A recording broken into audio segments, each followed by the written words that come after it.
অন্য জেলার বাসিন্দা হয়েও যশোর পৌরসভা থেকে জন্মসনদ বানিয়েছেন নড়াইল জেলার উজ্জ্বল কুমার বিশ্বাস।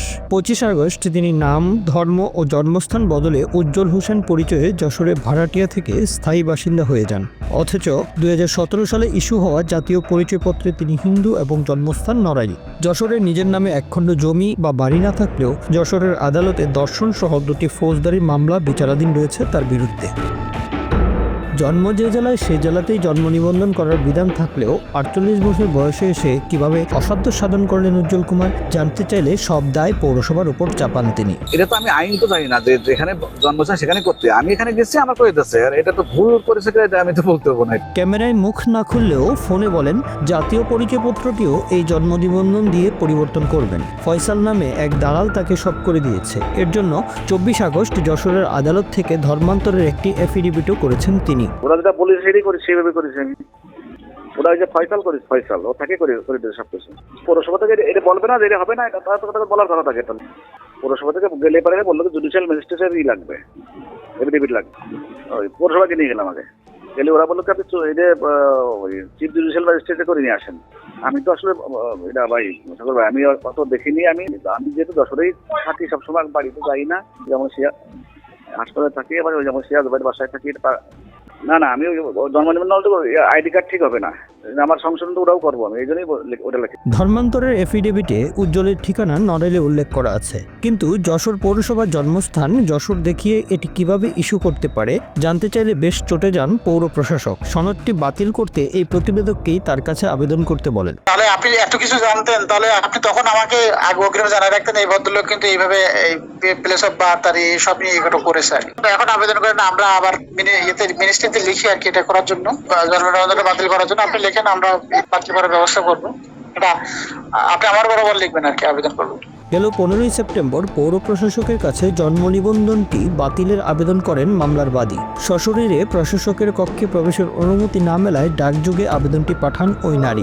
আমি একটা চিঠি নিয়ে গেছিলাম স্যারের কাছে যে আমি চিঠিটা স্যারকে দিয়ে আসবো এবং স্যারের কাছে আমার মামলার বিষয়ে যে জটিলতাগুলো সেগুলো আমি দিয়ে আসবো। কারণ আমি স্যারের রুমের সামনে যাই, তখন কোনোভাবেই স্যারের রুমে আমাকে ঢুকতে দেওয়া হয়নি। আমাকে বিতাড়িত করা হয়েছে এবং বলছে যে আপনার যদি জরুরি হয় তাহলে আপনি 208 নম্বর ওরকম দেখাই দিয়ে বলতেছে যে 208 নম্বর কক্ষে আছে, ওইখানে দিয়ে আসেন।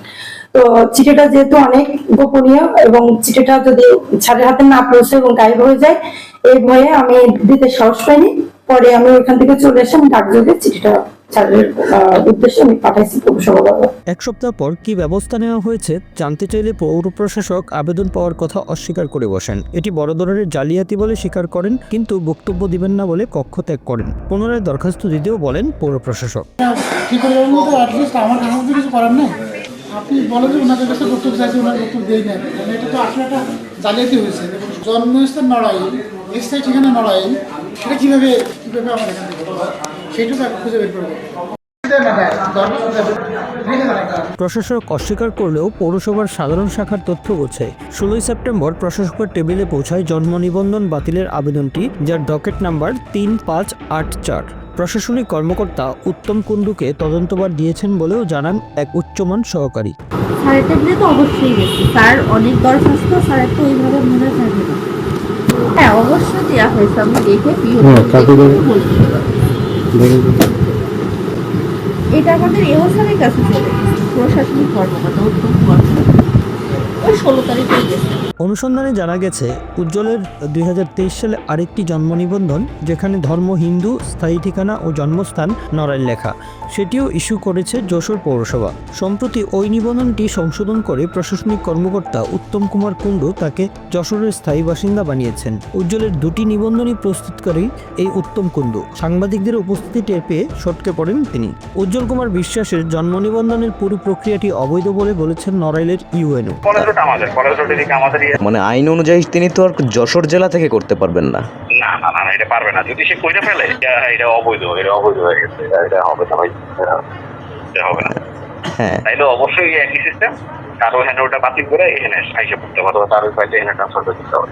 জন্ম নিবন্ধনের মতো গুরুত্বপূর্ণ ডকুমেন্ট বেআইনিভাবে ইচ্ছামতো পরিবর্তনের ফলে বিচারাধীন মামলার সুবিচার নিয়ে শঙ্কা প্রকাশ করেছেন আইনজীবীরা। দায়ী ব্যক্তিদের শাস্তির দাবিও জানিয়েছেন আইনজীবী। এটা তো বিচারিক প্রক্রিয়া ব্যাহত করার উদ্দেশ্যেই কিন্তু সে এটা করেছে। ফৌজদারি কোনো মামলা যদি চলমান থাকে সাধারণত নাম পরিবর্তন কেউ করে, তাহলে যে ভিকটিম অথবা যে বাদী তার সাথে প্রতারণা করবে, প্রতারণা করার উদ্দেশ্যেই নিজের স্বার্থ হাসিল করার, নিজের শাস্তি থেকে বাঁচার জন্যই সে কিন্তু এই নামটা পরিবর্তন করেছে।